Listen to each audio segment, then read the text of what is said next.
Cada noche, mientras mi marido usaba mi cuerpo a su antojo, yo veía aquel ojo en la rendija de la puerta. Más fuerte, hijo. Ella necesita aprender, susurraba aquella voz. Por muchos años viví bajo el yugo de dos personas, un hombre que decía amarme y su madre que me quería muerta. Buenos días, mis amores. Qué bendición poder conversar con ustedes hoy. El sol está entrando por la ventana del porche de esta casa, aquí en Guanajuato, en el centro de México, donde volví a vivir después de jubilarme en Ciudad de México. Soy Rosario Esperanza Gutiérrez, pero todo el mundo aquí en la ciudad me conoce como Doña Chayo de los Bordados. Sí, mis amores, estas manos arrugadas ya han hecho tantas cosas en la vida. Hoy sirven para crear belleza. ¿Están viendo este mantel aquí? Cada puntadita de este bordado tiene una historia, ¿saben? Comencé a hacer estos trabajos ya en mi tercera edad, cuando finalmente pude tener tiempo y paz para dedicarme a algo que me diera verdadera alegría. Hoy hago manteles, cojines, tapetes, ropita de bebé, todo lo que estas manos cansadas logran crear. La vida da muchas vueltas, ¿verdad? Quien me hubiera visto a los 20 años no creería que un día estaría aquí feliz, rodeada por mis creaciones coloridas, contando mi historia. No siempre fue así, no. Pero una va aprendiendo que después de la tormenta viene la calma, como decían los antiguos aquí en nuestra tierra. Tengo mis plantas en el porche, mis santitos en la pared y mi rinconcito de bordado cerca de la ventana, donde la luz es mejor. Vivo sola ahora, pero recibo visita de mis nietos cada semana. El Pepito, que es el más pequeño, siempre me pide que le enseñe a bordar. ¿Lo creen? Un chamaco de 12 años interesado en las artes de la abuelita. Es una bendición, sí, señor. Comencé con el bordado después de leer en una revista sobre los beneficios de mantener las manos ocupadas para quienes ya tienen edad. Pero pronto descubrí que era más que un pasatiempo, era una terapia. Cada puntada que hago es como si estuviera desatando los nudos de mi pasado. Y miren que tuve muchos nudos difíciles de desatar, ¿eh? Hoy vendo mis piezas en el tianguis de artesanías aquí de la ciudad, todos los sábados por la mañana. Las muchachas jóvenes adoran mis manteles. Dicen que traen un toque de tradición a sus casas modernas. Los pedidos no faltan, gracias a Dios. No es mucho dinero, pero ayuda a comprar mis hilos y todavía sobra un poquito para consentir a mis nietecitos cuando vienen a visitarme. ¿Saben qué es lo que más me alegra? Ver mis piezas adornando las casas de las familias aquí de la región. Piezas hechas con amor, con historia. Piezas que cuentan un poquito de Chayo en cada puntada. Es como si un pedacito de mí estuviera repartido por ahí, llevando belleza a los hogares, ¿entienden? Antes de continuar mi historia, quería pedirles un favorcito, ¿eh? Si les está gustando la plática de esta viejita, dejen su like y suscríbanse al canal. Eso ayuda mucho a nuestra comunidad a crecer.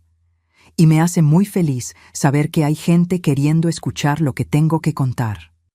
Y ustedes, mis amigas de mi edad que me están viendo, comenten aquí abajo desde qué ciudad me están viendo y si están casadas o divorciadas. Cuéntenme ahí en los comentarios su vida amorosa, que me voy a poner muy contenta de saber un pedacito de ella. Los quiero mucho. Pero saben, no siempre tuve esta paz, esta libertad para hacer lo que me gusta. Hubo un tiempo, mis queridos, en que mis manos servían solo para trabajar en la casa, para obedecer órdenes, para esconder marcas. Un tiempo en que no tenía voz ni voto. Un tiempo en que vivir era solo sobrevivir. A veces, cuando estoy aquí sola haciendo mi bordado, me pregunto cómo logré aguantar tanto. Cómo una muchacha llena de sueños acabó presa en una vida que más parecía una jaula con dos verdugos. Sí, dos. Porque en la historia que les voy a contar, el mal no vino solo de las manos de un hombre, sino también de los ojos de una mujer que debería haber sido como una madre para mí. Nací en 1947, en tiempos difíciles, en una familia sencilla del interior de Guanajuato. La vida era dura en aquella época, pero tenía sus dulzuras también. Crecí corriendo por los campos de Guanajuato, cuando la ciudad todavía era pequeña y todos se conocían. Tiempos de inocencia que pronto darían lugar a algo muy diferente. Si pudiera volver en el tiempo y avisar a aquella niña de lo que estaba por venir. Pero la vida no nos da ese poder, ¿verdad? Voy a contar mi historia desde el principio, desde los tiempos de niña, cuando el mundo parecía demasiado grande y yo demasiado pequeña para enfrentarlo. Una historia de dolor, sí, pero también de resistencia. Porque si estoy aquí hoy hablando con ustedes, es porque un día decidí que merecía más, que todos merecemos más. Nací en una casa sencilla de adobe, de esas típicas del interior de Guanajuato, con un patio en el frente, donde mi madre Soledad colocaba macetas de geranios rojos. Mi padre, Raimundo Gutiérrez, trabajaba en la minería, que era lo fuerte de nuestra región de Guanajuato en aquella época. Era un hombre callado, de pocas palabras, pero con manos callosas que contaban historias de mucho trabajo. Éramos 5 hermanos, yo, la del medio, entre 2 mayores y 2 menores. Mi hermano mayor, Heriberto, siguió los pasos del padre en la mina. Después venía la Lupita, que se casó joven y se fue a vivir a Querétaro. Después de mí venían el Ramiro y la pequeña Conchita, que desgraciadamente nos dejó con apenas 6 añitos, víctima de fiebre reumática. Fue el primer gran dolor de nuestra familia. Nuestra casa quedaba en la parte más alejada de la ciudad, casi en el límite con el campo. Teníamos un patio grande donde mi madre plantaba frijoles, camotes y un pequeño huerto con naranjas. En el fondo, un gallinero que aseguraba los huevos frescos y de vez en cuando una gallina para el mole de domingo. La vida era sencilla, pero nunca pasamos hambre, gracias a Dios. Mi padre traía el sustento principal y mi madre complementaba vendiendo sus antojitos, las gorditas, las quesadillas y los famosos tamales que toda la gente de la región venía a comprar. El olor de aquel fogón encendido desde tempranito es uno de los recuerdos más dulces de mi infancia. Por ahí de los 6 años comencé a ir a la escuela. Era lejos, ¿eh? Caminaba casi 1 hora por caminos de tierra con mi lonchera de aluminio, donde mi madre colocaba una torta de frijoles con queso o un pedazo de pan dulce. En el invierno, que es fuerte en nuestra región del Bajío, era un sacrificio. Salía abrigada hasta la nariz, con calcetines de lana que la abuela Guadalupe tejía para nosotros. La escuela era un salón único, con alumnos de todas las edades juntos. La maestra, doña Eulalia, era estricta como pocas. Cualquier plática fuera de tiempo era motivo para quedarse castigado o recibir reglazos en la mano. Pero a mí me gustaba estudiar, principalmente cuando había declamación de poesía o presentación de teatro en las fiestas patrias. Era tímida, pero cuando subía al escenario parecía que me convertía en otra persona. Los juegos de aquel tiempo eran diferentes, ¿no? Jugábamos al avión, a las canicas y a la ronda cantando naranja dulce, limón partido. Los niños jugaban a las escondidas, al trompo o a la pelota. En verano, la diversión era nadar en el arroyito que cruzaba las tierras de don Jacinto, vecino nuestro. Las aguas eran limpiecitas, hasta se podían ver los pececitos nadando. Mi mejor amiga era la Chabela, hija del dueño de la tienda. Estábamos siempre juntas, haciendo muñecas de mazorca o jugando con las gallinas en el patio. Los fines de semana, a veces íbamos juntas a la matiné en el único cine de la ciudad, el Cine Reforma. Era un lujo ver aquellas películas con Pedro Infante o Cantinflas, que hacían reír a todo el mundo. En casa ayudaba a mi madre desde tempranito.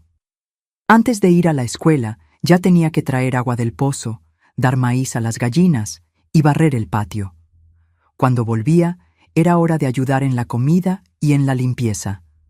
No era fácil, pero uno aprendía desde pequeña que cada quien tenía sus obligaciones.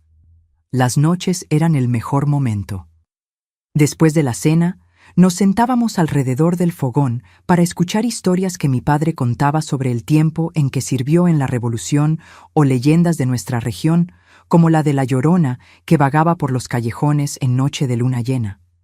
Mi madre remendaba ropa a la luz del quinqué, mientras nosotros los niños escuchábamos todo con ojos muy abiertos, muertos de miedo, pero pidiendo, «Otra, papá, cuenta otra».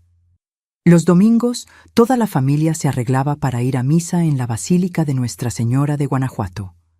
Era el momento de encontrar a los conocidos, intercambiar novedades y después, tal vez, tomar una nieve en la Plaza de la Paz. Si mi padre estaba de buen humor y con algunas monedas en el bolsillo, ese era el mayor regalo que podíamos recibir.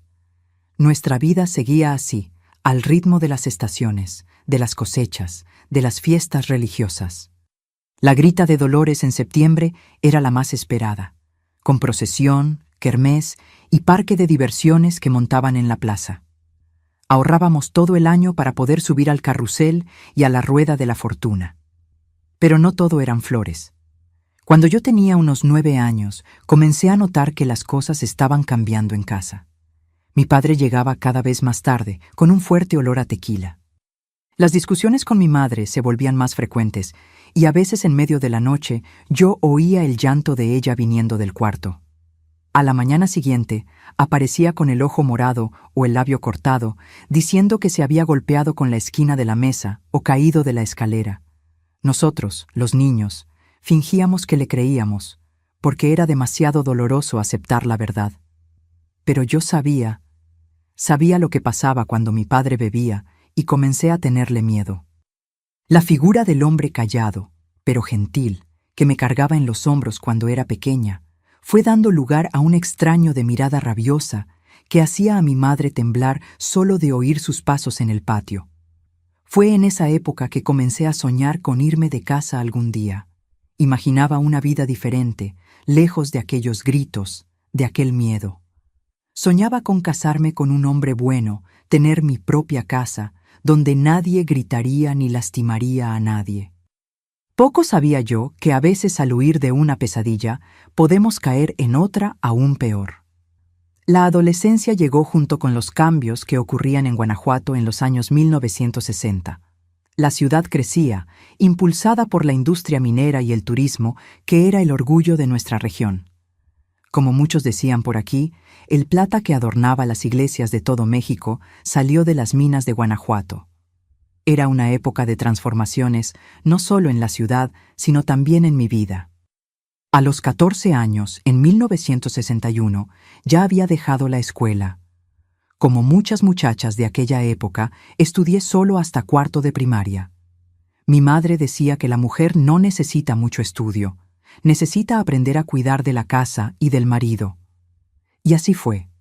Mientras mi hermano Heriberto continuaba sus estudios en la preparatoria, que era el orgullo de la ciudad, yo me quedaba en casa ayudando en los quehaceres domésticos y cuidando de mi hermano menor, Ramiro, que todavía era pequeño.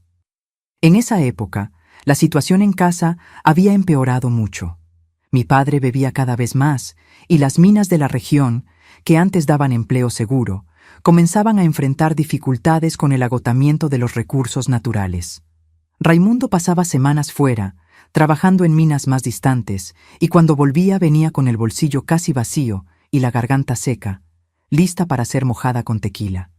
En una noche de invierno de aquel año, ocurrió lo peor. Recuerdo como si fuera hoy. El viento del norte cortaba afuera, de esos que hacen que la escarcha lo blanquee todo por la mañana. Mamá había hecho unos chiles rellenos con arroz, plato típico de nuestra región. Estábamos todos a la mesa cuando mi padre llegó tambaleándose, el aliento a tequila llegando antes que él. Comenzó a quejarse de la comida, diciendo que estaba fría, que no servía. De repente, en un acceso de furia, volteó la mesa entera. Platos se rompieron, la comida se esparció por el suelo, y entonces él avanzó sobre mi madre. Nunca olvidaré los gritos de ella y el sonido de las bofetadas. Yo, con mis 14 años, intenté meterme en medio, jalando su brazo. Fue cuando sentí por primera vez la fuerza de aquellas manos callosas en mi rostro. Caí en la esquina de la cocina, el sabor de sangre en la boca. Mi madre gritaba, «No, Raimundo, a la niña no», pero él parecía poseído. Después de aquella noche, las cosas nunca volvieron a ser las mismas. Mi hermano Heriberto, que ya tenía 20 años, salió de casa después de pelear feamente con mi padre, jurando que un día volvería para sacarnos de allí. Lupita ya estaba casada en Querétaro. Quedamos yo, mi madre y el pequeño Ramiro, de apenas 8 años, a merced de los humores de mi padre. Fue en esa época que comencé a soñar con salir de casa. En las tardes de domingo, cuando mi padre salía para la cantina, yo me quedaba en la ventana, observando las parejas que paseaban por la plaza después de misa en la basílica. Soñaba con el día en que yo también estaría del brazo de un muchacho gentil que me trataría con cariño y respeto. A los 16 años, en 1963, comencé a trabajar como dependienta en la Casa Esperanza, una tienda de telas en el centro de Guanajuato. El dueño, don Leopoldo, era un hombre austero, pero justo, que pagaba puntualmente y no permitía groserías con las empleadas.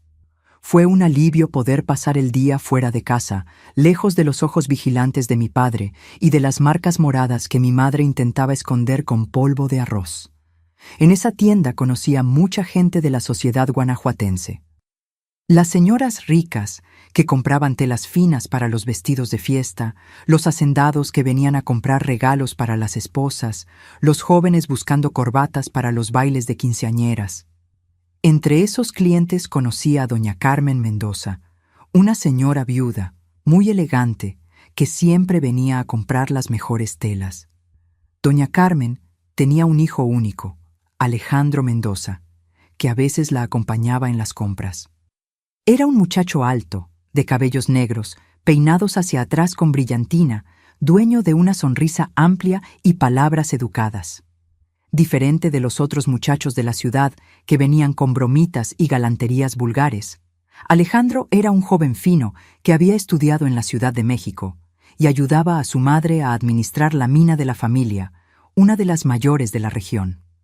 Cuando él entraba en la tienda, mi corazón se aceleraba. Siempre me saludaba por mi nombre. «Buenas tardes, señorita Rosario», y se quedaba conversando sobre cosas de la ciudad mientras su madre elegía las telas. Una vez me preguntó si me gustaba el cine. Respondí toda avergonzada que me encantaba, pero que raramente tenía oportunidad de ir.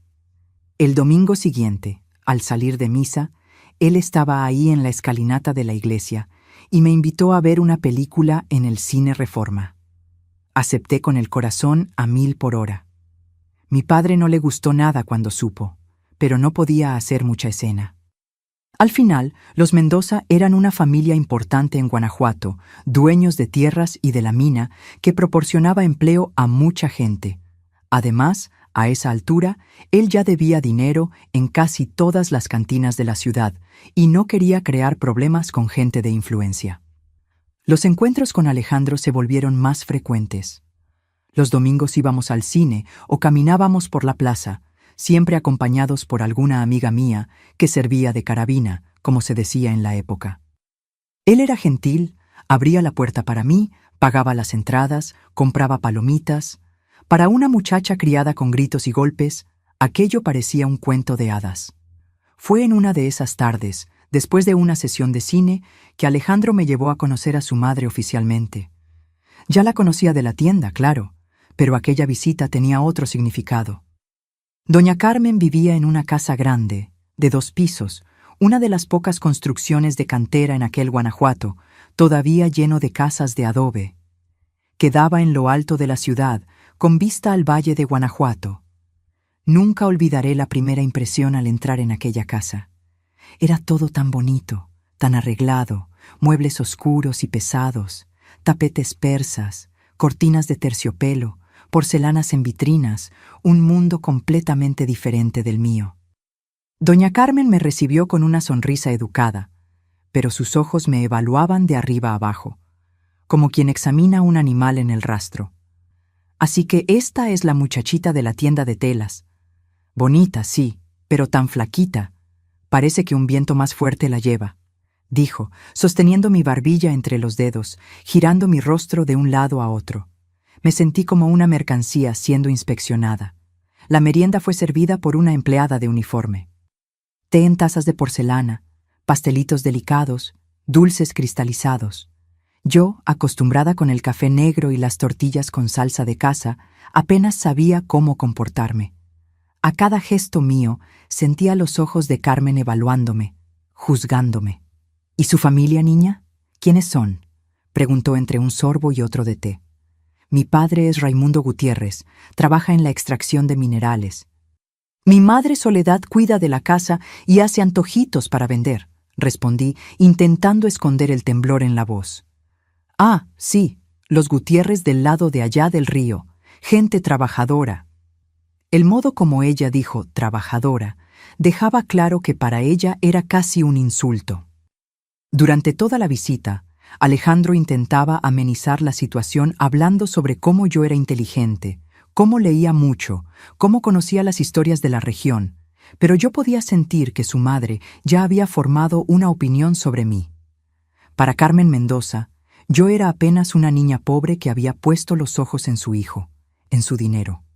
Cuando salimos de allí, yo estaba devastada. Alejandro se dio cuenta e intentó consolarme. No le hagas caso a mi madre, Rosario. Ella es así con todo el mundo. Se acostumbrará a ti, ya verás. Pero algo me decía que no sería tan sencillo. Aquella mujer, con sus ojos fríos y sonrisa calculada, había dejado claro que yo no era bienvenida en su casa, en su familia. Aún así, continuamos encontrándonos. Alejandro parecía cada vez más enamorado, y para mí, él representaba la oportunidad de escapar de la casa de mi padre, de tener una vida mejor. En pocos meses, él me pidió noviazgo oficial. Mi padre, que normalmente estaría en contra, vio allí una oportunidad de mejorar de vida a través de la hija y no solo aceptó, sino que hizo cuestión de invitar a Alejandro a una cena en casa. Fue un desastre. Mi madre se esforzó para hacer lo que podía con nuestros pocos recursos. Limpió toda la casa, mató una gallina, hizo un mole, como solo ella sabía hacer, e incluso intentó arreglar la mesa con nuestro mantel de ganchillo, menos desgastado. Pero mi padre bebió antes de la cena y cuando Alejandro llegó ya estaba alterado. Durante la cena, mi padre oscilaba entre tratar a Alejandro como un rey, mi yerno dueño de mina, y hacer insinuaciones desagradables sobre lo que yo y Alejandro hacíamos cuando estábamos solos. Mi madre, con los ojos bajos, intentaba cambiar de tema. Yo quería que la tierra se abriera y me tragara. A pesar de este episodio vergonzoso, Alejandro insistió en el noviazgo y 3 meses después, para mi sorpresa, me pidió matrimonio. Yo acababa de cumplir 17 años. Rosario, sé que todavía somos jóvenes, pero tengo condiciones para mantener una familia. Quiero sacarte de esta casa, darte la vida que mereces. Era todo lo que yo soñaba oír. Acepté en el acto, sin pensar 2 veces, sin imaginar que estaba saltando de la sartén al fuego, que la pesadilla de la casa de mi padre sería cambiada por otra aún más sombría, más sofocante, más difícil de escapar. Comenzamos los preparativos para la boda. Doña Carmen, percibiendo que no conseguiría disuadir a su hijo de la idea, asumió el control de todo. Eligió la fecha, la iglesia, el banquete, los invitados, hasta mi vestido quiso elegir. Nada muy extravagante. Al final, la novia es de origen humilde, tiene que ser algo apropiado. Y así, en abril de 1964, me casé con Alejandro Mendoza en la Basílica de Nuestra Señora de Guanajuato, la misma iglesia donde lo había encontrado por primera vez. Fue una ceremonia grande con la presencia de toda la sociedad guanajuatense. De mi lado, apenas mis padres, mi hermano Ramiro y algunos pocos parientes. De su lado, decenas de personas importantes, políticos, empresarios, todos vestidos con sus mejores ropas. Después de la ceremonia, una recepción en el Club Guanajuato, con derecho a orquesta y banquete completo. Yo, muchacha sencilla criada con caldo de frijol y tortillas, me vi rodeada de cubiertos que no sabía usar, de personas que hablaban de asuntos que yo no comprendía, de miradas que me evaluaban, me juzgaban. Pero nada de eso importaba. Yo estaba casada, había escapado de la casa de mi padre. Comenzaría una nueva vida al lado de un hombre que me trataba con gentileza, en una casa bonita, sin preocupaciones financieras. Al menos eso era lo que yo pensaba. Al final de la fiesta, cuando salimos para nuestra luna de miel, un fin de semana en Querétaro, en la casa de unos parientes de Alejandro, doña Carmen me jaló a un rincón y con una sonrisa que no llegaba a los ojos, dijo las palabras que marcarían el inicio de mi verdadero tormento. Ahora eres una Mendoza. Compórtate como tal. Y recuerda, niña, madre solo hay una. La mujer puede cambiar, pero hijo es para siempre. Me mudé a la casa de los Mendoza al día siguiente de la boda. Era una mansión imponente en lo alto de la ciudad, con vista al valle de Guanajuato, rodeada por un jardín bien cuidado, donde doña Carmen cultivaba sus rosas. Una casa bonita por fuera, pero que por dentro guardaba secretos sombríos que no tardé en descubrir. En los primeros días, todo parecía un sueño realizado. Tenía un cuarto grande, una cama suave, armarios llenos de ropa nueva que Alejandro había comprado para mí. Por primera vez en la vida, no necesitaba despertar de madrugada para ayudar con las tareas domésticas. Había empleadas para eso, la Remedios, que cuidaba de la cocina, y la Inés, que hacía la limpieza. Ambas me miraban con una mezcla de curiosidad y desdén. Para ellas, yo no pasaba de una muchacha pobre que había dado el golpe del siglo. Pero pronto entendí que mi posición en aquella casa era ambigua. Yo no era una empleada, pero tampoco era tratada como la señora de la casa. Doña Carmen hacía cuestión de dejar claro que aquel era su dominio. En las primeras semanas, ella se dedicó a educarme. Como dice, una Mendoza no se sienta así, niña, endereza la espalda. Ese tenedor no es para esa comida. ¿Cuántas veces voy a tener que repetirlo? Tu acento es muy cargado. Trata de hablar como gente de ciudad, no como esas rancheras del interior. Cada comida era una prueba de resistencia. Cada conversación, un campo minado. Ella me corregía delante de las empleadas, delante de las visitas, hasta delante de Alejandro, que al principio intentaba intervenir, pero pronto desistió. Madre, Rosario se está esforzando. El esfuerzo no basta, hijo. Una Mendoza necesita tener clase natural. No te preocupes. Voy a transformar a esta niña en una señora respetable, aunque tarde. Lo peor venía cuando Alejandro salía para trabajar en la mina. Doña Carmen hacía cuestión de humillarme en cada oportunidad. Criticaba mi manera de andar, de hablar, de vestirme. Revisaba mis pertenencias cuando yo no estaba cerca. Contaba a sus amigas durante los tés de la tarde historias de mi familia, distorsionadas para parecer aún más pobres e ignorantes de lo que ya eran. Imagínense, mis queridas, la niña nunca había visto un mantel de lino. Pensó que era para limpiar el suelo, decía, arrancando risitas de las otras señoras, mientras yo servía las galletitas de mantequilla, tragándome el llanto. Por la noche, cuando Alejandro volvía, yo intentaba contarle lo que pasaba, pero él siempre minimizaba. Mi madre solo quiere ayudarte a adaptarte, Rosario. Es exigente, pero tiene buenas intenciones. Comencé a percibir que entre madre e hijo existía una relación extraña, enfermiza. Carmen trataba a Alejandro como si todavía fuera un niño. Elegía su ropa, controlaba sus horarios, opinaba sobre todo en su vida. Y él, criado para ser el hombre de la casa desde que el padre muriera, todavía era completamente dependiente emocional de ella.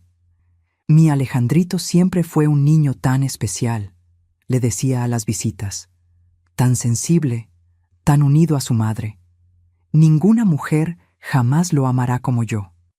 Y me miraba, dejando claro que yo era una intrusa en aquella relación. Los meses fueron pasando y mi matrimonio fue transformándose en una pesadilla. Alejandro comenzó a beber como mi padre. No era todos los días al principio, apenas los viernes, cuando salía con los amigos después del trabajo.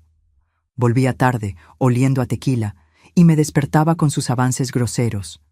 Yo, criada para creer que esposa no niega el cuerpo al marido, me sometía a aquellos momentos terribles, llorando en silencio, mientras él, demasiado borracho para notar mis lágrimas, usaba mi cuerpo como si yo fuera un objeto. Después caía en sueño profundo, roncando fuerte, mientras yo me quedaba despierta, sintiéndome sucia y vacía. Las borracheras fueron volviéndose más frecuentes. Ya no eran solo los viernes. Cualquier problema en la mina, cualquier discusión con la madre, y allá iba él a buscar consuelo en la cantina del Toño, en la parte baja de la ciudad. Volvía cada vez más agresivo, cada vez más parecido a mi padre. La primera vez que recibí una bofetada fue 6 meses después de la boda. Él llegó borracho, tropezando con los muebles, y yo cometí el error de reclamar. La bofetada vino tan fuerte que caí sentada en el suelo con el labio sangrando. Corrí al baño y me encerré ahí, llorando bajito para no despertar a doña Carmen. Pero ella ya estaba despierta y, al contrario de lo que yo esperaba, no vino a defenderme. Por el contrario, escuché claramente su voz del otro lado de la puerta del cuarto. «Eso mismo, hijo. Demuestra quién manda en esta casa. Estas muchachas del interior solo aprenden cuando sienten en carne propia». Aquella noche fue la primera de muchas en que percibí el verdadero horror de mi situación. No tenía apenas un marido violento. Tenía una suegra que incentivaba la violencia, que se deleitaba con mi sufrimiento, que veía en mí a una rival eliminada. Con el tiempo, aprendí a leer las señales. Cuando Alejandro llegaba con aquella mirada vidriosa, yo ya sabía lo que esperar. Cuando oía los susurros de Carmen en el pasillo, ya sabía que la noche sería larga. A veces, juraba que podía ver la sombra de ella parada en la puerta de nuestro cuarto, observando por las rendijas mientras el hijo me agredía. «Más fuerte, hijo. Ella necesita aprender». Yo oía el susurro y no sabía si era real o si mi mente ya me estaba jugando malas pasadas. Intenté buscar ayuda, primero con el padre de la basílica. En confesión, conté lo que estaba pasando. Su respuesta me destruyó. «La mujer debe ser sumisa al marido, hija mía. Es tu deber cristiano soportar las pruebas del matrimonio. Reza más, sé más obediente y tal vez tu marido cambie». Después intenté con mi madre. En una tarde de domingo, cuando fui a visitarla, aproveché que mi padre no estaba y conté algunos detalles. No todos, pues tenía vergüenza. «El matrimonio es así, hija. Hombre bebe, hombre pega. Es la cruz que nosotras las mujeres cargamos. Al menos Alejandro tiene dinero. Tú no pasas necesidad como yo». En 1965, un año después de la boda, descubrí que estaba embarazada. Por un momento, creí que aquel niño podría cambiarlo todo, que Alejandro dejaría de beber, que Carmen me aceptaría como parte de la familia, que finalmente yo tendría un lugar en aquella casa. ¡Qué equivocación! El embarazo solo empeoró todo. Alejandro pasó a acusarme de haber quedado embarazada a propósito para atraparlo aún más. Carmen decía abiertamente que dudaba que el hijo fuera realmente del hijo. «Estas muchachas de clase baja siempre tienen sus secretos», insinuaba delante de las amigas. La barriga crecía junto con mi desesperación. Ya no conseguía dormir. Apenas comía. Vivía en constante estado de alerta, esperando el próximo ataque, la próxima humillación. Mi cuerpo, antes joven y saludable, se marchitaba, ojeras profundas, cabello quebradizo, uñas mordidas hasta la carne. A los 18 años, yo parecía tener 30. Una noche, en el 7º mes de embarazo, Alejandro llegó especialmente violento. Había perdido dinero en el juego y la madre lo había reprendido. Yo era el saco de boxeo perfecto. Intenté huir, encerrarme en el baño como otras veces, pero él fue más rápido. Me agarró por los cabellos y me arrojó contra la pared. Caí, sintiendo un dolor terrible en la barriga. La sangre comenzó a escurrir por mis piernas, manchando la alfombra clara del cuarto. Grité pidiendo socorro. Carmen apareció en la puerta, pero en vez de llamar a una ambulancia, se quedó ahí parada, mirándome sangrar. «Mira lo que hiciste, incompetente. Ni siquiera puedes cargar un hijo correctamente». Perdí a mi bebé aquella noche. Una niña, supe después. El médico fue llamado apenas cuando ya no había más que hacer. Me dio algunos remedios para el dolor y recomendó reposo. Cuando salió, oí a Carmen explicándole que yo me había caído de la escalera por descuido. Aquella pérdida me destruyó por dentro. Algo murió en mí junto con mi hija. Durante semanas me quedé acostada, mirando al techo, sin ganas de levantarme, de comer, de vivir. Nadie vino a consolarme. Alejandro evitaba el cuarto, tomado por la culpa o por el asco. No sé decir. Carmen aparecía apenas para verificar si yo todavía respiraba y para recordarme que yo había fallado en mi única función como esposa, dar un heredero a los Mendoza. Fue en ese fondo del pozo que finalmente encontré fuerzas para pensar en huir. No podía continuar allí. Moriría si continuaba. Pero ¿cómo escapar? No tenía dinero, no tenía a dónde ir. Volver a la casa de mis padres no era opción. Mi padre ciertamente me mandaría de vuelta, tal vez hasta me pegaría por abandonar al marido. Comencé entonces a planear en secreto. Guardaba algunas monedas que conseguía quitar de la cartera de Alejandro cuando él dormía borracho. Las escondía en una cajita de polvo vacía en el fondo del armario. Poco a poco fui juntando lo suficiente para un pasaje de autobús. Pero, ¿a dónde ir? Esa era la pregunta que me atormentaba mientras lentamente recuperaba las fuerzas físicas, aunque por dentro continuara quebrada. El año de 1966 comenzó sin esperanzas para mí. Continuaba presa en aquella casa que más parecía una prisión, guardando mis moneditas escondidas, sin saber a dónde ir, cuando finalmente tuviera el valor de huir. Mi cuerpo se había recuperado del aborto, pero mi alma continuaba en pedazos. Por la noche soñaba con mi hija, que nunca llegó a nacer. En los sueños, ella tenía cabellos oscuros como los míos y la sonrisa de quien nunca conoció el dolor. Fue en marzo de aquel año que conocí a Dolores Sánchez, una señora de sus 50 y tantos años que se mudó a la casa al lado de la mansión de los Mendoza. Doña Dolores era viuda de un médico de Ciudad de México y había venido a Guanajuato a cuidar de una hermana enferma. Era una mujer diferente de todas las que yo conocía, independiente, educada y con una libertad que yo jamás imaginé que una mujer pudiera tener. Nuestro primer encuentro ocurrió en el jardín. Yo estaba regando las rosas de doña Carmen, una de las pocas tareas que ella me permitía hacer en el jardín, pues decía que al menos eso, una muchacha del interior debe saber hacer bien. Dolores apareció en la cerca que separaba las propiedades con un sombrero de paja, protegiendo su rostro del sol fuerte de aquel verano. «Buenos días, vecina. ¿Qué rosas tan lindas tiene ahí?», comentó, sonriendo de un modo genuino que me tomó por sorpresa. «Son de mi suegra», respondí sin desenvoltura, desacostumbrada a conversar con personas de fuera de aquella casa. «Pero son sus manos las que las riegan, ¿no es cierto? Entonces, parte del mérito es suyo». Aquella observación simple, pero cariñosa, tocó algo dentro de mí. Hacía cuánto tiempo que yo no recibía un elogio sincero. Hacía cuánto tiempo que alguien no reconocía algún valor en lo que yo hacía. En los días siguientes, siempre que yo iba al jardín, doña Dolores aparecía para una conversación rápida. Hablábamos sobre flores, sobre el clima, sobre cosas simples. Ella percibía mi timidez, mi miedo, y nunca me presionaba. Poco a poco fui soltándome más. Hasta que en una tarde de abril, cuando Carmen había salido para uno de sus tés benéficos, invité a Dolores a entrar y tomar un café. En la cocina, lejos de las miradas vigilantes de Remedios e Inés, que estaban ocupadas con otras tareas, Dolores y yo conversamos más libremente.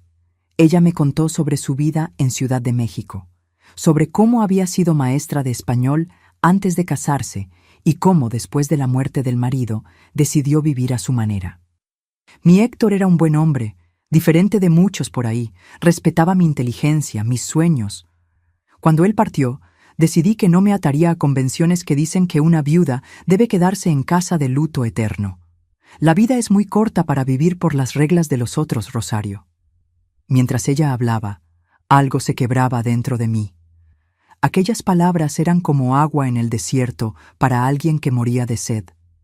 Yo apenas conseguía contener las lágrimas. «¿Qué pasa, querida? ¿Dije algo que te lastimó?», preguntó Dolores preocupada. Y entonces, sin conseguir controlarme más, conté todo. Las humillaciones diarias de Carmen, las borracheras de Alejandro, las agresiones, mi bebé perdido, mi desesperación.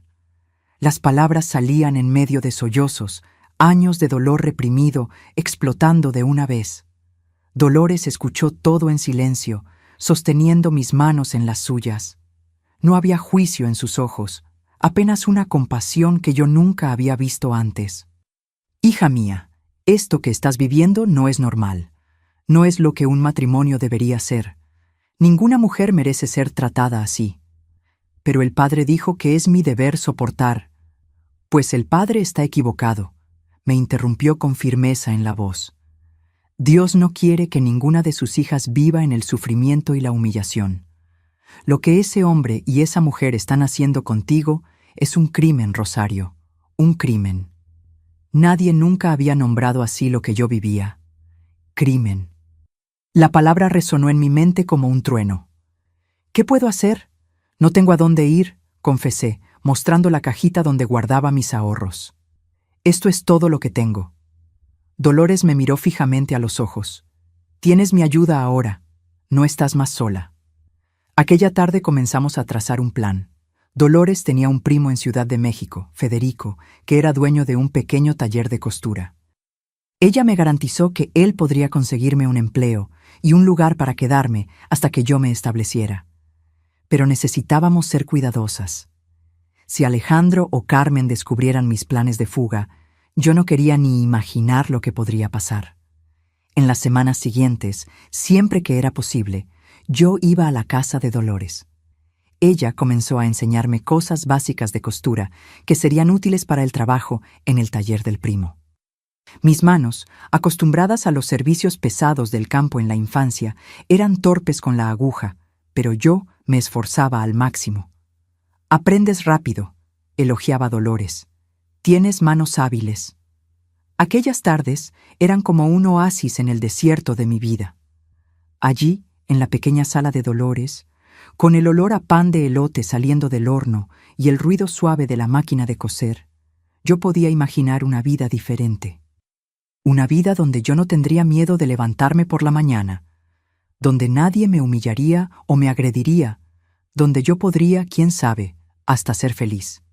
Pero no todo iba como esperábamos. Carmen comenzó a desconfiar de mis ausencias, por más que yo intentara ser discreta. ¿Dónde te has estado metiendo por las tardes, niña?, cuestionó cierta vez, su mirada perforando la mía como dagas.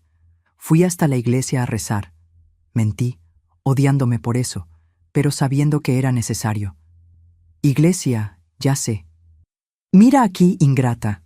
Nosotros te sacamos del lodo, te dimos un nombre respetable, y así es como agradeces. Andando por ahí, ¿quién sabe con quién? El control sobre mí aumentó. Carmen pasó a pedir que Inés me vigilara. Yo solo conseguía ir a la casa de Dolores cuando tenía certeza absoluta de que nadie me seguía. Nuestro plan estaba siendo postergado y yo comenzaba a desesperarme. En una noche de junio, cuando el invierno castigaba a Guanajuato con su frío cortante, ocurrió el incidente que precipitaría mi fuga.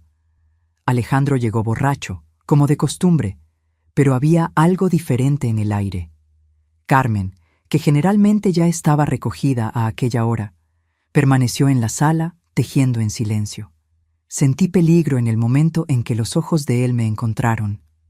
«Hijo mío», dijo ella con aquella voz melosa que usaba cuando quería manipularlo. «Necesito contarte una cosa. Es sobre tu esposa». Mi sangre se heló. ¿Qué diría ella? ¿Qué había descubierto? La Inés vio a tu mujercita entrando en la casa de aquella viuda entrometida varias veces. Ellas parecen muy íntimas. La insinuación era clara y cruel. En la mente embriagada de Alejandro, las palabras de su madre plantaron una semilla de celos enfermizos. Él vino en mi dirección, los ojos inyectados. «¿Qué andas haciendo allá, desgraciada?» «Nada, Alejandro. Yo solo». No pude terminar. La bofetada vino fuerte, derribándome. Carmen observaba todo con una sonrisa sutil en los labios, como si asistiera a un espectáculo placentero. «Ve hasta allá, hijo. Muéstrale a esa viuda metiche que no se debe meter con la mujer de los otros». Alejandro salió tempestuosamente, cerrando la puerta de un golpe. Me quedé allí caída, el sabor metálico de sangre en la boca mientras Carmen se aproximaba. ¿Creíste realmente que yo no lo descubriría? ¿Que podrías huir? Nadie escapa de mí, niña. Nadie. Mi corazón se disparó cuando me di cuenta de que Alejandro había ido a la casa de Dolores. Él podría lastimarla. Reuní todas las fuerzas que me quedaban y salí corriendo por la puerta, ignorando los gritos de Carmen, ordenando que volviera. La noche estaba fría, el cielo cubierto de estrellas indiferentes al drama que se desarrollaba debajo de ellas. Corrí por el jardín, abrí la reja y crucé hacia la propiedad vecina. Las luces de la casa de Dolores estaban encendidas y yo podía oír voces alteradas allá dentro. Entré sin llamar. Alejandro estaba en la sala, gritando con Dolores, que permanecía extrañamente calmada, como si enfrentara una tempestad con la certeza de que pasaría. «Su marido está perturbando la paz de mi casa, Rosario», dijo ella al verme sin demostrar miedo. «Tal vez sea mejor que se lo lleve de vuelta». «No me digas qué hacer, vieja entrometida», gritó Alejandro, avanzando hacia Dolores. Fue cuando algo se quebró dentro de mí. Años de miedo, de sumisión, de creer que merecía aquella vida. Todo eso se transformó en una fuerza que yo no sabía que poseía. «¡Basta!», grité, colocándome entre Alejandro y Dolores. «No la tocarás, nunca más tocarás a nadie». Alejandro pareció sorprendido con mi reacción. En casi 2 años de matrimonio, yo nunca lo había enfrentado de esa forma. «¿Qué dijiste?», preguntó confuso y todavía más furioso. «Dije que basta. Te estoy dejando. Estoy dejando esa casa, esa vida. Se acabó». Él rió, una risa cruel, llena de burla. «¿Y a dónde vas a ir, inútil? ¿De vuelta a la choza de tu padre borracho?» «No», respondió Dolores, dando un paso adelante. «Ella va para Ciudad de México a una nueva vida. Y si intentas impedirlo, Alejandro Mendoza, debes saber que tengo amigos influyentes en esta ciudad que estarían muy interesados en saber cómo tratas a tu esposa». La mención a amigos influyentes hizo que Alejandro hesitara. Los Mendoza podían ser importantes en Guanajuato, pero también tenían enemigos, competidores en el ramo minero que adorarían un escándalo para manchar la reputación de la familia. «Esta desgraciada no va a ningún lado. Es mi mujer». «No soy tu propiedad», hablé, sorprendiéndome a mí misma con la firmeza en la voz. «El autobús para Ciudad de México sale mañana por la mañana y yo estaré en él». Alejandro avanzó nuevamente, pero Dolores ya tenía el teléfono en las manos. «Un paso más, muchacho, y llamo a la policía. El comandante Ramírez es mi compadre, ¿sabías? Imagino lo que diría sobre un hombre que golpea a su esposa hasta que ella pierde un bebé». Aquello pareció alcanzar a Alejandro como un balde de agua fría. Retrocedió, mirando de mí a Dolores, percibiendo que había perdido el control de la situación. «Esto no va a quedarse así», amenazó antes de salir azotando la puerta. Tan pronto como él salió, mis piernas flaquearon y caí sentada en el sofá, temblando incontrolablemente. Dolores se sentó a mi lado, abrazándome con fuerza. «Fuiste muy valiente, Rosario, muy valiente». «Él va a volver», murmuré asustada. «Él y Carmen van a hacer algo terrible». «No, no lo harán», me garantizó. «Vamos a salir esta misma noche. Tengo un amigo camionero, Gerardo, que está de paso por Guanajuato. Él puede llevarnos hasta Querétaro.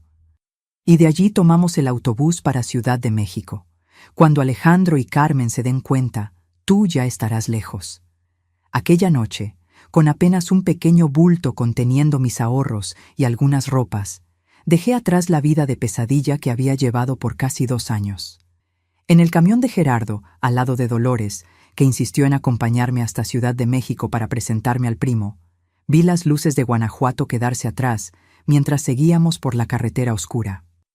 Yo tenía 19 años y por primera vez desde que me casara sentía que podría respirar nuevamente. El futuro era incierto, atemorizante, pero una cosa yo sabía: nunca más permitiría que alguien me tratara como menos de lo que yo era. Nunca más sería prisionera del miedo. Ciudad de México, de 1966, era un mundo completamente diferente de todo lo que yo ya había conocido. La capital, con sus edificios altos, sus calles movidas y su ritmo acelerado, me asustó en los primeros días. Yo, una muchacha del interior de Guanajuato, criada entre cerros y acostumbrada con el ritmo lento de Guanajuato, me sentía perdida en aquel hormiguero humano. Dolores se quedó conmigo por 2 semanas, tiempo suficiente para presentarme a su primo, Federico Sánchez y su esposa Esperanza. La pareja, ya en la casa de los 60 años, no tenía hijos y me recibió con una bondad que yo no esperaba de extraños. El taller de costura de los Sánchez quedaba en el barrio de Coyoacán, un área cultural de la ciudad. Era un local modesto donde trabajaban cerca de 10 costureras, produciendo principalmente uniformes escolares y ropas simples para tiendas populares. Federico cuidaba de la parte administrativa y Esperanza supervisaba la producción. «Vas a comenzar como ayudante», explicó Federico en mi primer día. «Recoger retazos, separar hilos, entregar piezas. A medida que vayas aprendiendo, puedes pasar al corte y quién sabe un día, a la costura». Era un trabajo simple, pero honesto. El salario era pequeño, pero incluía un cuartito en la parte de atrás del taller donde yo podía vivir. Era un espacio minúsculo, con apenas una cama, un armario y una mesita, pero para mí representaba una libertad que nunca había experimentado. En aquel cuartito yo podía cerrar la puerta y tener la certeza de que nadie entraría para agredirme o humillarme. Los primeros meses fueron difíciles. Además de aprender un oficio nuevo, yo cargaba las cicatrices emocionales de los años con los Mendoza. Por la noche tenía pesadillas terribles, despertaba gritando, sudando frío, imaginando que Alejandro me había encontrado. Las otras costureras, mujeres sencillas, pero de buen corazón, percibían mi estado, pero respetaban mi silencio, excepto Margarita.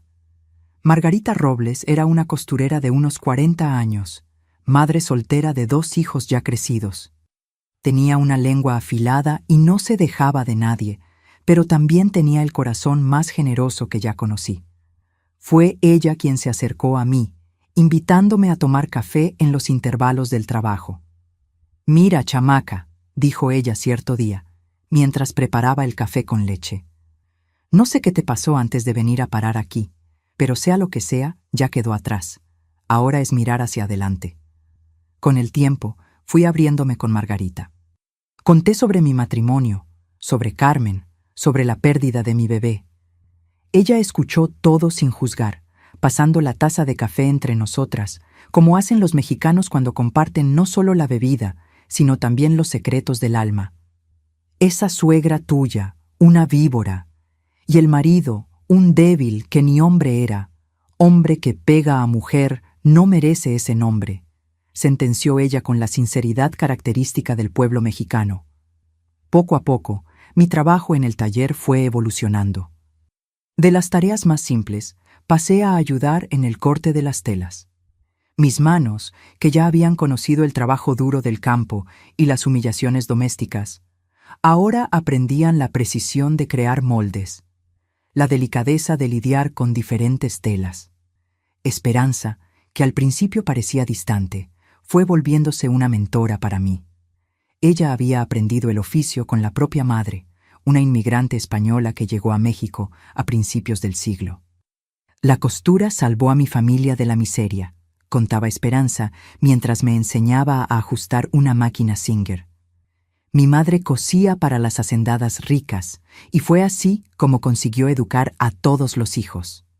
En 1968, 2 años después de mi llegada, ocurrió un cambio importante. Una de las costureras más antiguas se jubiló y Esperanza me ofreció su máquina. «Creo que estás lista, Rosario. Vi cómo observas, cómo aprendes rápido. Tienes buenas manos para esto». Ser promovida a costurera significaba no solo un salario mejor, sino también reconocimiento. Por primera vez en la vida, alguien valoraba mis habilidades, mi dedicación. Aquello me dio un sentimiento de dignidad que yo nunca había experimentado. Fue también por esa época que conocí a Roberto Fuentes, un señor que entregaba telas para el taller. Viudo hacía muchos años, Roberto tenía un hijo, Carlos, que trabajaba con él en las entregas. Carlos era un muchacho tranquilo, de hablar pausado y gestos gentiles, tan diferente de Alejandro como el día lo es de la noche. Al principio, evité cualquier aproximación. El trauma de mi matrimonio todavía estaba muy vivo y la idea de involucrarme con otro hombre me aterrorizaba. Pero Carlos tenía una paciencia que parecía infinita. me traía pequeños regalos, una flor recogida en el camino, un dulce comprado en la panadería, un libro que creyó que me gustaría. Sin compromiso, decía él con aquella sonrisa sincera. Solo porque mereces cosas bonitas. En 1970, 4 años después de mi huida de Guanajuato, acepté finalmente la invitación de Carlos para un paseo en el parque de Chapultepec un domingo soleado. Fue nuestro primer encuentro oficial, aunque ya nos conociéramos desde hacía tanto tiempo. Caminamos entre los árboles, tomamos una nieve, conversamos sobre todo y sobre nada. No tengo prisa, me dijo cuando le confesé mis miedos. Tenemos todo el tiempo del mundo. El noviazgo progresó lentamente, respetando mi ritmo, mis cicatrices. Carlos nunca levantó la voz conmigo, nunca hizo un gesto brusco que pudiera asustarme. Con él aprendí que existían hombres diferentes, que no todos eran como mi padre o Alejandro. En 1972 acepté casarme con Carlos. Fue una ceremonia simple en la iglesia de la Concepción, con la presencia de los amigos del taller, del padre de él y de Dolores, que vino especialmente de Guanajuato para la ocasión. Comenzamos nuestra vida juntos en una casa modesta en el barrio de Iztapalapa. No era nada lujosa, pero tenía un patio donde planté mis primeras rosas, retomando un hábito que sorprendentemente había aprendido con Carmen, pero que ahora resignificaba como algo solo mío. Los años pasaron más rápido de lo que yo podría imaginar. Mi matrimonio con Carlos me trajo una paz que yo no creía posible después de todo lo que viví. En 1973, un año después de nuestro matrimonio, nació nuestro primer hijo, Luis. Ver aquel bebé saludable en mis brazos curó una herida que yo cargaba desde la pérdida de mi primera hija. 3 años después, en 1976, nació nuestra niña Sandra. La maternidad me transformó. Cada llanto, cada sonrisa, cada pequeña conquista de mis hijos me llenaba de una alegría que compensaba todo el sufrimiento anterior. Me convertí en una madre atenta, tal vez hasta protectora en exceso, como Carlos solía bromear. Pero, ¿cómo no serlo? Después de todo lo que pasé. Continué trabajando en el taller de los Sánchez hasta 1980, cuando Federico y Esperanza decidieron jubilarse. Ya con más experiencia y un pequeño dinero guardado, Carlos y yo asumimos un riesgo. Abrimos nuestro propio taller de costura en el garaje de casa. Comenzamos pequeño, con apenas 2 máquinas, atendiendo pedidos de vecinos y amigos. Bordados Rosario, sugirió Carlos para el nombre del negocio. Al final, tú eres la artista aquí. Nuestra pequeña empresa creció poco a poco. Pronto necesitamos contratar una ayudante, después otra. En 1985 conseguimos alquilar un espacio mayor en el centro del barrio de Iztapalapa. Nos especializamos en ropa infantil, colorida y cómoda, que tenía éxito en las tiendas de la región. El trabajo era duro, pero gratificante. Ver mis creaciones vistiendo niños por la ciudad me daba un sentimiento de realización que nunca imaginé posible para aquella muchacha asustada que huyó de Guanajuato tantos años atrás. Pero el pasado nunca nos abandona completamente, ¿verdad? En 1990 recibí una carta inesperada. Era de mi hermana Lupita, de Querétaro. Contaba que nuestra madre Soledad estaba muy enferma y pedía verme. Mi padre, Raimundo, había fallecido algunos años antes, víctima de la bebida que consumió su vida y marcó mi infancia.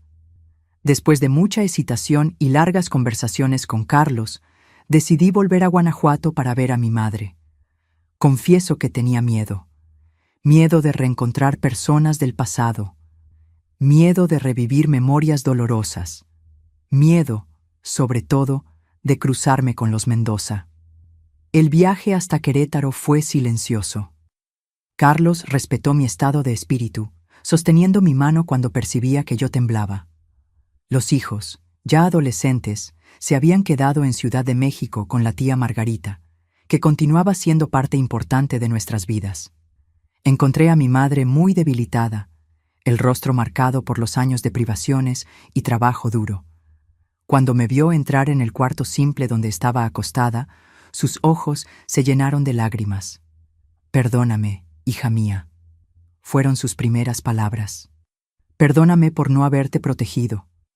Abracé a aquella mujer frágil, sintiendo el peso de los años y de los silencios entre nosotras. Conversamos por horas, recordando el pasado, hablando de los nietos que ella no conocía, llenando los vacíos de casi 3 décadas de separación. Fue ella quien me contó lo que había pasado en Guanajuato después de mi partida. Alejandro bebió todavía más, hundiéndose en el alcohol y las deudas. La mina de los Mendoza acabó siendo vendida a finales de los años 1970, cuando la industria minera de la región entró en declive. Carmen, según contaban, vivía recluida en la mansión, cada vez más deteriorada, cuidada por Inés, la única empleada que permaneció. «Dicen que enloqueció», contó mi madre. «Pasa los días hablando sola, llamando al hijo». Alejandro había muerto en 1988, víctima de cirrosis hepática. Murió solo, abandonado hasta por la madre que tanto lo controló. El destino, con su ironía cruel, había cobrado su precio a aquellos que me hicieron sufrir. Mi madre falleció una semana después de mi visita. Me quedé para el funeral, reencontré a mi hermano Ramiro, ya casado y con hijos, y prometí no dejar pasar tanto tiempo nuevamente antes de volver. Cumplí esa promesa. En los años siguientes, mantuve contacto regular con mis hermanos y visitaba Querétaro al menos una vez al año. Nunca volví a Guanajuato, sin embargo. Aquella ciudad guardaba memorias que yo prefería dejar adormecidas. La vida siguió su curso. Luis se graduó como ingeniero, se casó con Laura y me dio 2 nietos, Javier y Daniel. Sandra se convirtió en maestra, siguiendo un camino que yo tal vez habría seguido si las circunstancias hubieran sido diferentes. Ella todavía no tiene hijos, pero cuida de sus alumnos en la escuela como si fueran suyos. En 2005, Carlos y yo decidimos vender el taller y jubilarnos. Ya era hora de descansar y disfrutar el fruto de tantos años de trabajo. Fuimos a Guanajuato de nuevo, a donde volví finalmente, trayendo ya no el miedo, sino la sensación de haber vencido. Sí, decidí volver a la ciudad que un día me vio partir desesperada. Volver no como víctima, sino como sobreviviente. Las calles son las mismas, pero la ciudad cambió, así como yo.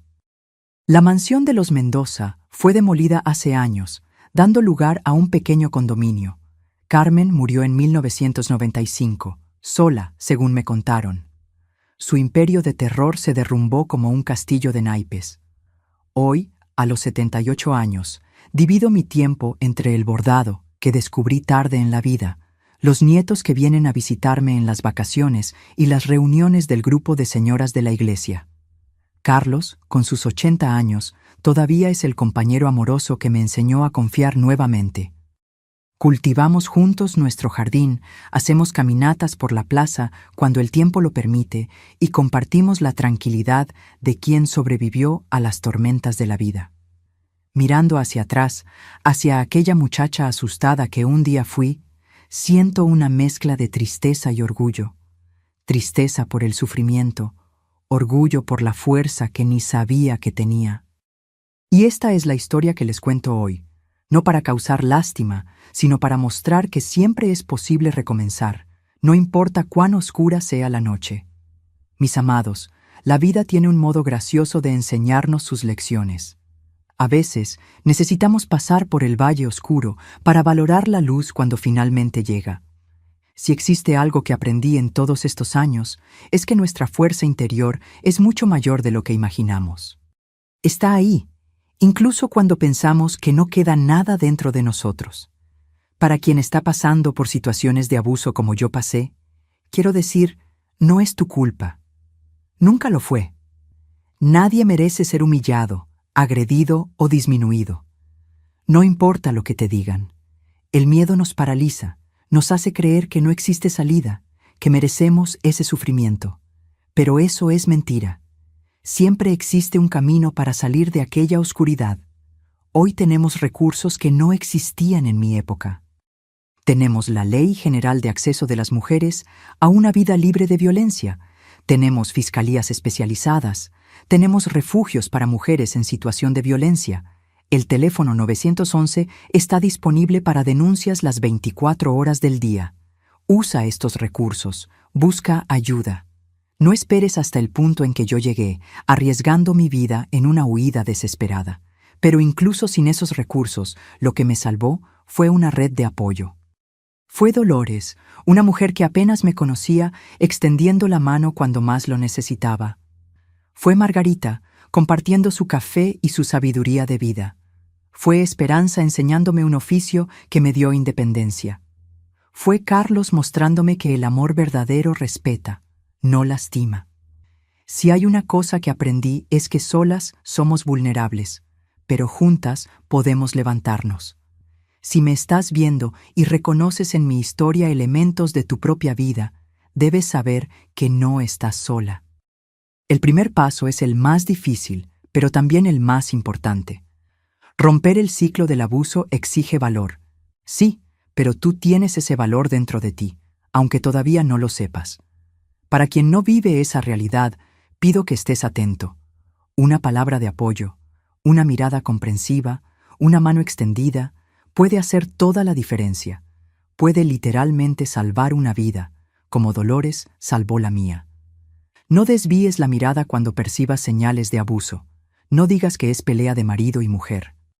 La violencia doméstica es un crimen, y más que eso, es una tragedia que marca generaciones. Mirando hacia atrás, veo que mi historia no fue solo sobre sobrevivir al abuso, fue sobre redescubrir quién era yo, quién podría ser cuando libre de aquellas ataduras. Fue sobre construir, puntada a puntada, como en el bordado que hoy hago, una nueva trama para mi vida. Mis hijos crecieron viendo una pareja que se respeta, que conversa, que resuelve diferencias sin gritos ni violencia. Mis nietos están siendo criados con esos mismos valores. Así, rompí un ciclo que podría haberse perpetuado, y eso tal vez sea mi mayor victoria. En mi mesa de noche hay un pequeño cuaderno donde anoto pensamientos que me tocan. Uno de ellos dice: la libertad no es la ausencia de límites, sino la presencia de amor. Viví una vida donde no había límites para el sufrimiento. Hoy vivo una donde no hay límites para el amor que puedo dar y recibir. Mis queridos que me escuchan con tanta atención, si esta historia tocó su corazón, les pido que ahora mismo aprieten ese botón de suscripción y activen la campanita. No es solo por mí, es porque cada vez que esta historia es compartida, una mujer puede reconocer las señales de abuso en su propia vida y encontrar el valor para buscar ayuda. Si conoces a alguien que vive con miedo dentro de casa, que tiene la mirada baja y explicaciones extrañas para moretones, comparte este video inmediatamente con ella. Puede parecer poco, pero ese simple gesto puede plantar la semilla del valor que ella necesita para liberarse. Y cuéntenme en los comentarios cuál fue el momento de su vida en que necesitaron ser más fuertes de lo que imaginaban. Sus palabras pueden ser exactamente lo que otra persona necesita leer hoy. Háganlo ahora. No esperen ni un minuto más. ¿Saben, mis queridos? La vida es muy preciosa para ser vivida con miedo. Cada mañana que despierto al lado de mi Carlos, cada visita de mis nietos, cada puntada de bordado que mis manos viejas todavía consiguen hacer, es una bendición que me recuerda agradecer por haber encontrado fuerzas para huir en aquella fría noche de junio. Y mientras sigo haciendo mi bordado aquí en el porche, observando las rosas de mi jardín, cargo una certeza. Nadie debe permanecer en una relación que destruye su alma. El amor verdadero construye, no destruye.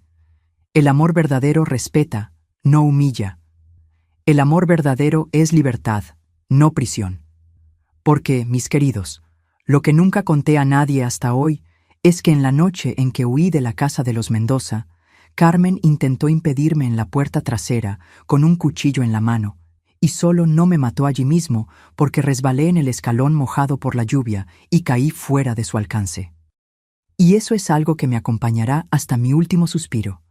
Recuerden suscribirse a Memorias de las Abuelas y dejar su like. Nos vemos en el próximo video.